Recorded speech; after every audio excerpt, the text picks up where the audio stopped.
નમસ્કાર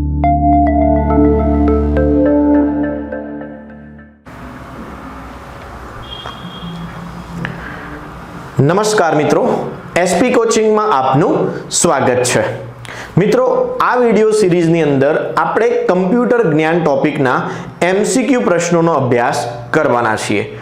computer topic મિત્રો ઘણો જ મોટો વિષય છે, એટલે આપણે જુદા જુદા વિડિયોની અંદર જુદા જુદા ટોપિક વાઇઝ અભ્યાસ કરીશું અને વિસ્તૃતમાં ચર્ચા કરીશું, જેથી કરીને દરેકે દરેક ટોપિક જે છે એ ડિટેલમાં કવર થઈ જાય।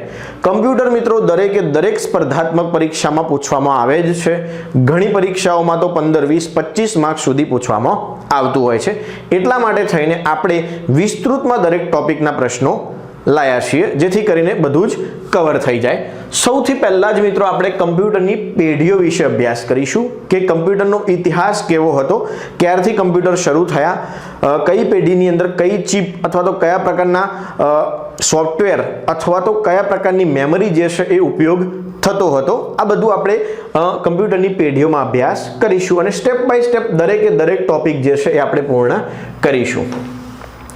પહેલો જ ટોપિક છે કમ્પ્યુટરની પેઢીઓ। તો કમ્પ્યુટરની પ્રથમ પેઢી કયા વર્ષથી ક્યાં સુધીની હતી? હવે જુઓ મિત્રો, આ જે પ્રશ્ન છે એમાં ઘણી જગ્યાએ 40 થી 50 નો સમયગાળો આપેલો હોય છે અને ઘણી જગ્યાએ 40 થી 56 આપેલો હોય છે। સાચો જવાબ છે મિત્રો 40 થી લઈને 56 નો। જો 56 હશે પરીક્ષામાં તો 50 નહીં હોય ને 50 હશે તો 56 નહીં હોય, એટલે ટેન્શન લેવાની જરૂર નથી। તો સાચો જવાબ છે 1940 થી લઈને 1956।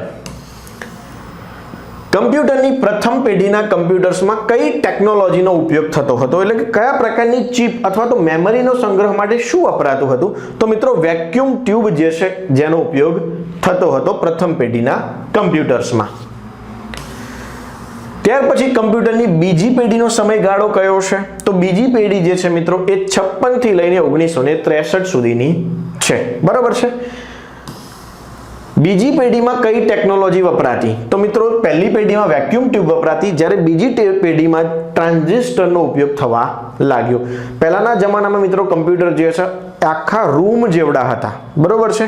તો એ રૂમ જેવડા કમ્પ્યુટર જે છે એ બીજી પેઢીમાં પછી નાની સાઈઝ થઈ, ત્રીજી પેઢીમાં નાની સાઈઝ થઈ અને અત્યારે તો હાથમાં લઈ શકાય એ પ્રકારના કમ્પ્યુટર આવી ગયા છે। તો બીજી પેઢીમાં જે છે મિત્રો એ ટ્રાન્ઝિસ્ટરનો ઉપયોગ થતો હતો। ત્યાર પછી ત્રીજી પેઢી જે છે એ કઈ ટેકનોલોજી પર આધારિત હતી? તો મિત્રો ખાસ અગત્યનું, ત્રીજી પેઢી જે છે ઇન્ટિગ્રેટેડ સર્કિટની ડેવલપ થાય છે અને આ પેઢી જે છે એ આધુનિક યુગ જે છે કમ્પ્યુટરનો યુગ, એમાં સૌથી મોટું જો ઇનોવેશન હોય તો એ છે ઇન્ટિગ્રેટેડ સર્કિટ। આઈસી ચિપ જ્યારથી બની ત્યારથી કમ્પ્યુટર જગતમાં મિત્રો ખૂબ જ વિકાસ થયો છે, એટલે ત્રીજી પેઢી જે છે એ ઇન્ટિગ્રેટેડ સર્કિટનો ઉપયોગ કરે છે। ત્યાર પછી ત્રીજી પેઢીનો સમયગાળો કયો? તો ત્રીજી પેઢીનો સમયગાળો મિત્રો 64 થી લઈને 71 સુધીનો, 1964 થી 71 સુધીનો। કમ્પ્યુટરની ચોથી પેઢીનો આરંભ ક્યારે થયો? તો ચોથી પેઢી જે છે 1971 થી આરંભ થાય છે, બરોબર છે। ત્યાર પછી ચોથી પેઢીના કમ્પ્યુટર્સમાં કઈ ટેકનોલોજીનો ઉપયોગ થાય છે? જો મિત્રો ત્રીજી પેઢીમાં ઇન્ટિગ્રેટેડ સર્કિટ બની ગઈ, ત્યાર પછી ઇન્ટિગ્રેટેડ સર્કિટ જે છે નાની નાની આઈસી ભેગી કરીને એક માઇક્રોચિપ તૈયાર કરવામાં આવે છે। કઈ પેઢીમાં? ચોથી પેઢીમાં। તો જુઓ જવાબ આવશે માઇક્રોચિપ। તો માઇક્રોચિપ જે છે એ શું છે? તો આઈસીસ ઘણી બધી ભેગી કરીને એક ચિપ તૈયાર કરીએ એને માઇક્રોચિપ કહેવામાં આવે છે। પાંચમી પેઢીના કમ્પ્યુટર્સ કઈ ટેકનોલોજીનો ઉપયોગ કરે છે? તો મિત્રો પાંચમી પેઢી એટલે શું? તો advance technology, cloud computing, artificial intelligence. તો જુઓ quantum computing, artificial intelligence, nano technology, આ બધું જ જવાબમાં આવશે। ઘણી જગ્યાએ પરીક્ષામાં માત્ર આર્ટિફિશિયલ ઇન્ટેલિજન્સ લખેલું હોય છે, એટલે છોકરાઓ ઉતાવળ કરે છે, પણ તમામ ઓપ્શન હોય અથવા ઉપરના બધા આવું ઓપ્શન હોય તો ખાસ ધ્યાન રાખવાનું, પરીક્ષામાં આ ત્રણેય જવાબ સાચા છે, એટલે તમામ એવો જવાબ આવશે।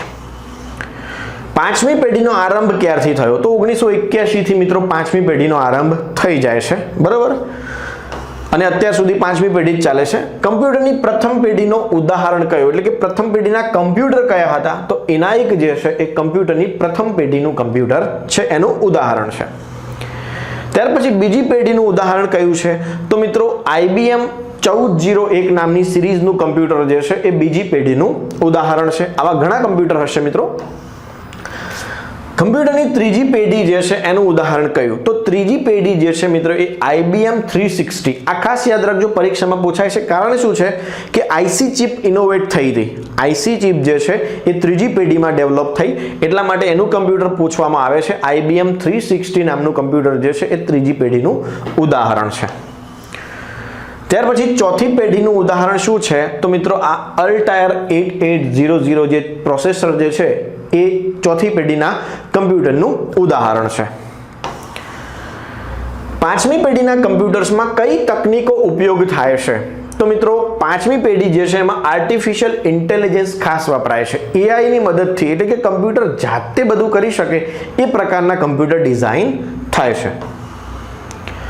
કમ્પ્યુટરની પ્રથમ પેઢીના કમ્પ્યુટર્સને મેઇન મેમરી તરીકે કયો ડિવાઇસ ઉપયોગમાં લેવાતો હતો? એટલે મેઇન મેમરીનો મતલબ શું થાય કે ભાઈ મેમરી સ્ટોર કરવી, ડેટાને સ્ટોર કેવી રીતે થતો હતો? તો મિત્રો એ જે છે એ પંચ કાર્ડ્સની મદદથી ડેટા સ્ટોર કરવામાં આવતો હતો પ્રથમ પેઢીની અંદર. પંચ કાર્ડ્સ યાદ રાખજો. બીજી પેઢી દરમિયાન મેમરીનો ઉપયોગ કેવી રીતે થતો? તો બીજી પેઢીની અંદર મિત્રો ચુંબકીય ડ્રમ્સ આવી ગયા. ચુંબકીય ડ્રમ્સ આવ્યા બીજી પેઢીની અંદર મેમરી માટે.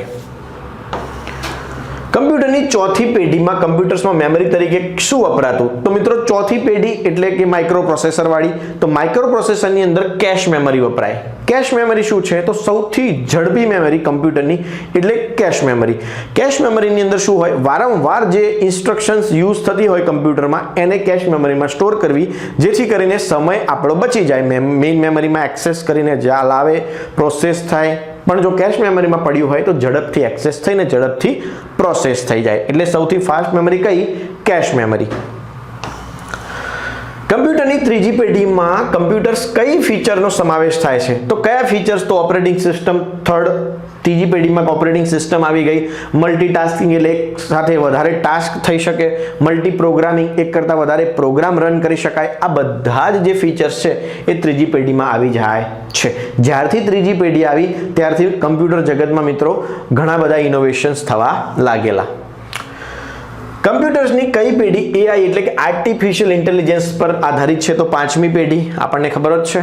કમ્પ્યુટરની કઈ પેઢીનું ઉદાહરણ IBM 7094 છે? તો ત્રીજી પેઢીના IBM.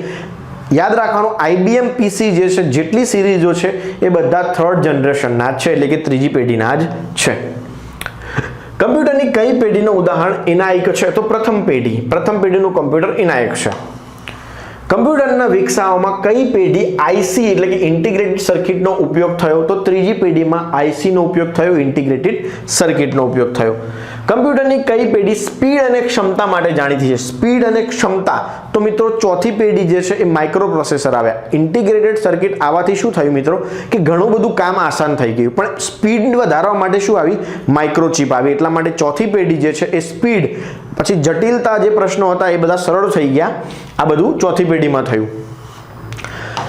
કમ્પ્યુટરની કઈ પેઢી સિદ્ધાંત પર આધારિત છે કે પ્રોગ્રામિંગ નિર્દેશો આકારણી કરી શકાય તેવી છે? તો પાંચમી પેઢી જે છે મિત્રો એ ક્રમબદ્ધ, એકદમ ચોકસાઈથી આઉટપુટ આપવા માટે કટિબદ્ધ છે. બરોબર છે.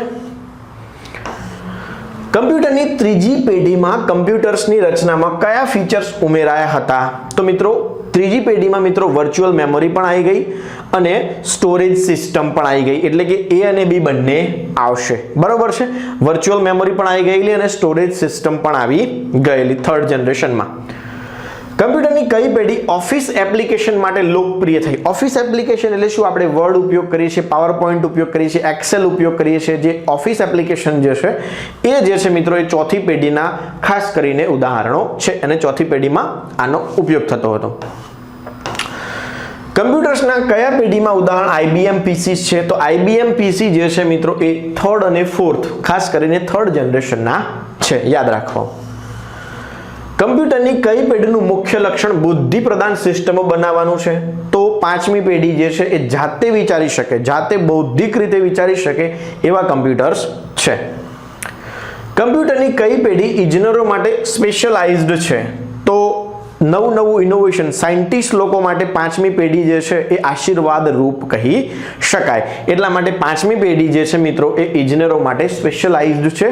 તમારે જે ઇનોવેશન કરવું હોય એ કરી શકાય છે. બરાબર છે. તો આ કમ્પ્યુટરની પેઢીઓના પ્રશ્નો મિત્રો આપણે જોયા. હવે આપણે નેક્સ્ટ સિરીઝની અંદર એટલે કે નેક્સ્ટ વિડીયોની અંદર આપણે કમ્પ્યુટરના જેટલા પણ ટોપિક જે છે એ સ્ટેપ બાય સ્ટેપ અભ્યાસ કરીશું. નેક્સ્ટમાં આપણે CPU જોઈશું. ઓકે, નેક્સ્ટ વિડીયોમાં મળીએ.